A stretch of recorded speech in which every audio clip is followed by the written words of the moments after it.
Hello, I'm Bob Wheeler. Welcome to the leadership module. I hope you enjoy it, and I also hope that you really find it valuable, both in work situations and in all sorts of other situations where you need to interact with other people. The purpose of this introduction is to give you an idea of what the leadership module is going to cover, what its objectives are, and also to understand the fact that the module design has to be rather adapted and a little bit different from perhaps the way in which the other modules run. Effective leadership, to a large extent, depends upon the way in which you behave with other people. And that's a complex mix of things. Some of that is about knowledge, knowing what to do in any particular set of circumstances. But often knowing what to do is not enough. Imagine that you're working with a new team. You're its newly appointed leader. It's one thing to know that you need to communicate clearly and in a motivational way in order to get the best performance from them. But actually, the ability to do that will often depend upon your skills. How do I communicate, especially in a situation where I'm perhaps nervous because it's a new team? But knowledge and skills alone are not enough. Human beings are very good at interpreting our body language, tone of voice, and identifying from that what is this person's attitude, what is their reasoning behind why they want to behave in this way. Because human beings are very good at picking up on that, if my attitude is good, human beings tend to be prepared to be quite understanding that my skills might be affected by my being nervous or something of that sort.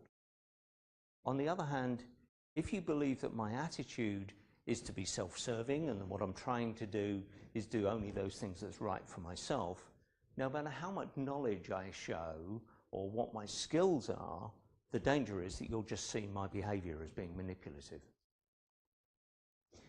Because therefore it's a mix of knowledge and skills and attitude, the learning outcomes for the program have to be broken into different things. One is about the knowledge that you'll acquire. You'll develop a critical understanding of what people mean by leadership and an appreciation of the impact of leadership and followership. What do colleagues think of leaders? A real understanding of the current issues that there are in leadership in different sectors and in different international contexts. You'll also discover a critical understanding of different theories of leadership. I'm sure you understand some of those now, but hopefully the program will take you into a broader understanding and a deeper understanding of a number of those core themes. The learning outcomes, though, also break into subject-specific skills.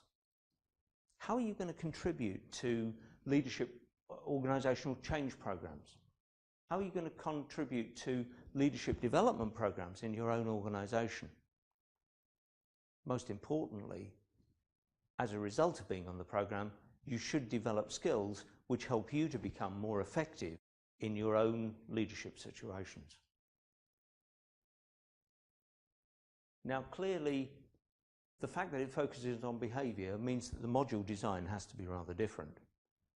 Reading and knowledge and lecturing are great for ways to share knowledge. But no matter how well I lecture to you, you're unlikely to change your attitude. That comes about as a result of personal reflection.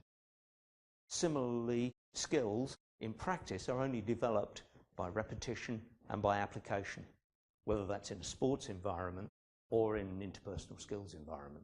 So the program aims to do a number of those things. There will, of course, be the summative assessment. You already know from the course handbook that this will be an individual written report of 4,000 words, and you'll be asked to analyse a particular case or a topic.